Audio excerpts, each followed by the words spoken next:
कभी कभी ना कुछ सवाल अपने जवाबों से कहीं ज्यादा पावरफुल होते हैं, है ना। आज हम मुंबई से जुड़ा एक ऐसा ही गहरा सवाल उठाने वाले हैं और उसकी एक एक परत को खोल कर देखेंगे, क्योंकि ये सिर्फ एक सवाल नहीं है, इसके पीछे एक पूरी कहानी छिपी है। तो सवाल ये है कि उत्तर प्रदेश और बिहार से जो लोग मुंबई आते हैं, उनका महाराष्ट्र के लोगों पर क्या असर पड़ता है, और इस सब के बीच मराठी लोग थ्राइव क्यों कर रहे हैं।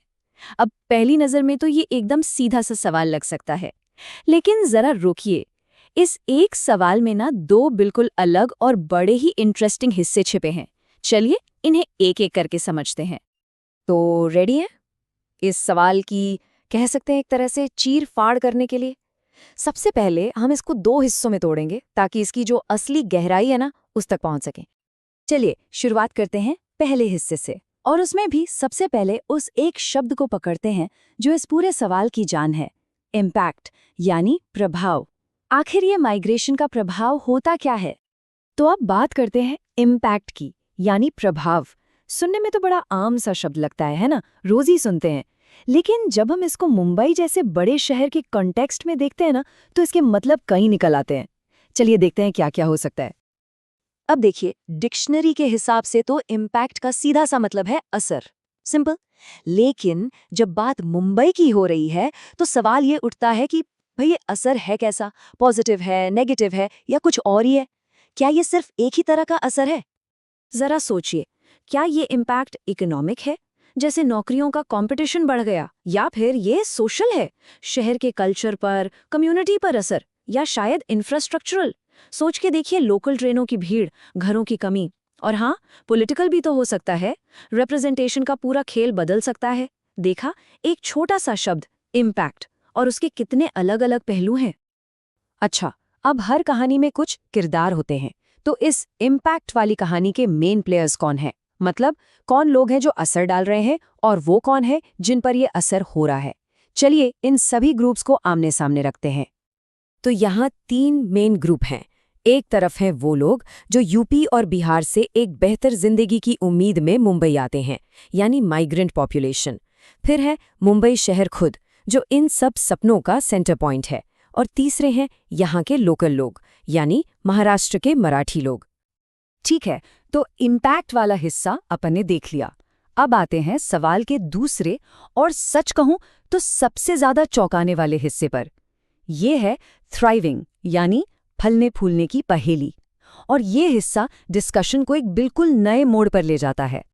सवाल क्या है? मराठी लोग क्यों फलते फूलते हैं? ध्यान दीजिए इस बात पे। सवाल ये नहीं पूछ रहा कि क्या वो थ्राइव कर रहे हैं, नहीं। सवाल तो पहले से ही ये मानकर चल रहा है कि हाँ, वो तो थ्राइव कर ही रहे हैं। और ये एक बहुत बड़ा जम्पशन है। लेकिन एक मिनट, ये थ्राइव करने का या फलने फूलने का आखिर मतलब क्या होता है? जो मतलब एक इंसान के लिए है, क्या वही दूसरे के लिए भी होगा? शायद नहीं। ये शब्द जितना सिंपल दिखता है ना, उतना है नहीं। क्या थ्राइव करने का मतलब सिर्फ सर्वाइव करना है, बस गुजारा चल रहा है, जैसे एक पौधा बस जिंदा है, ये है थ्राइविंग?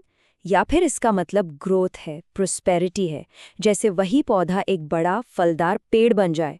देखिए, सर्वाइविंग और थ्राइविंग में जमीन आसमान का फर्क है। और बस यहीं पर इस सवाल का सबसे बड़ा राज सामने आता है। ये सवाल एक अजम्पशन पर टिका हुआ है।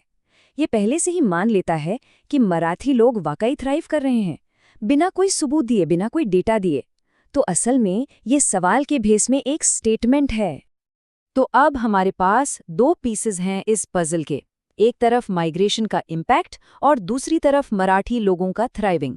अब शुरू होता है असली खेल।